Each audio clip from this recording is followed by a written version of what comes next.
Welcome to YouTube channel guys. तुम्ही बघू शकता हर्बल लाईनचं मी हा ऑरेंज पील पावडर यूज करत आहे. तुम्ही वाटी बघत असाल तर या वाटीमध्ये पहिलेही मी हे बनवून ठेवलेलं होतं मास्क, त्यातच मी बनवणार आहे. परत मी एवढं घेतलेलं आहे. हे संत्र्याची पावडर असती, तुम्ही घरीसुद्धा बनवू शकता किंवा तुम्ही ऑनलाईनसुद्धा मागवू शकता. मी घरी नाही बनवली, मी ऑनलाईनच मागून घेतली वगैरे. अशी प्रकाराची असते. यामध्येच आपण थोडीशी अशी हळदी टाकू, एकदम चिमूटभरच टाकायची, जास्त टाकू नका.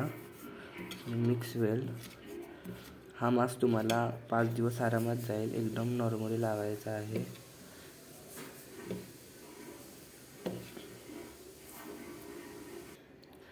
आणि मध टाकायला विसरू नका, हनी, कारण की मधाने खूप भारी ग्लोसुद्धा येतो. तुम्ही लावल्यावरती तुम्हाला कळेलच. भरभरून मध टाका.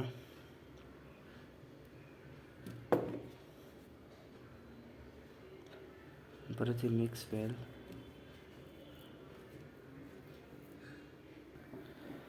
आणि थोडंसं दूध टाकायचं आपल्याला. कच्चंच दूध टाकायचं आहे. माझ्याकडं बकरीचं आहे. बकरीचं दूध खरं खूप चांगलं असतं आपल्या स्किनसाठी. Goat milk. हे बघा, बकरीचंच दूध आहे.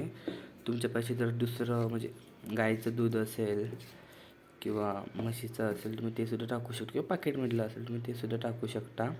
तर आपलं मास्क असं आपल्याला हलवायचं आहे. मिक्स वेल. आणि आपल्या फेसला आपण हे पूर्णपणे लावून घेऊ.